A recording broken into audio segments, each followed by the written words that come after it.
J.K. Yadav Films present.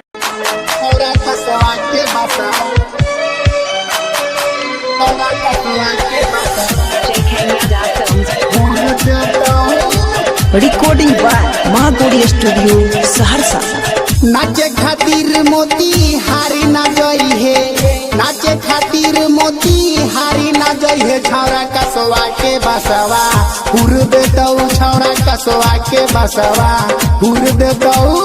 नाचे खातिर मोती हारी ना जई है, नाचे खातिर तुसा हरसा ना जई है। छौरा कसवा के बसवा हुर देतौ, छौरा कसवा के बसवा ठोक देतौ।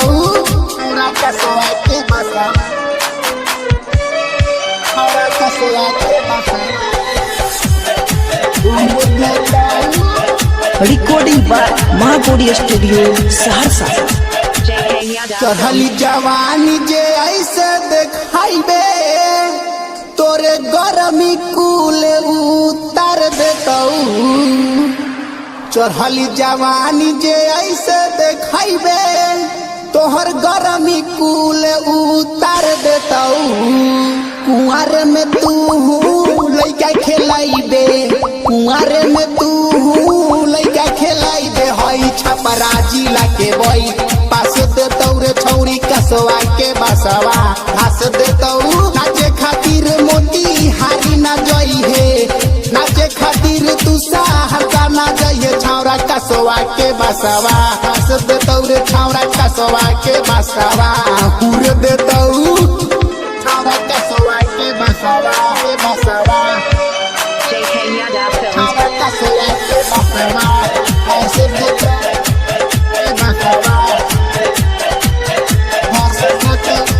राजू रसीला के बतिया न मनबे, लभ यादव जी तोह के पकड़ लेतौ। राजू रसीला के बतिया न मनबे, लभ यादव जी तोह के पकड़ लेतौ। छल छबिला तोहर बन छोराई, छल छबिला तोहर ऐठल छोराई। तोहरा लहंगा में इहो बन पास देतौ रे छौरी कसवा के बसवा घास देतौ रे छौरी कसवा के बसवा। नाचे खातिर मोती हारी ना जई है, नाचे खातिर तू गोरखपुर ना जइए। हई कसवा के बसवा घास देतौ रे छौरी कसवा के बसवा घास देतौ। आजा आजा नाच के। JK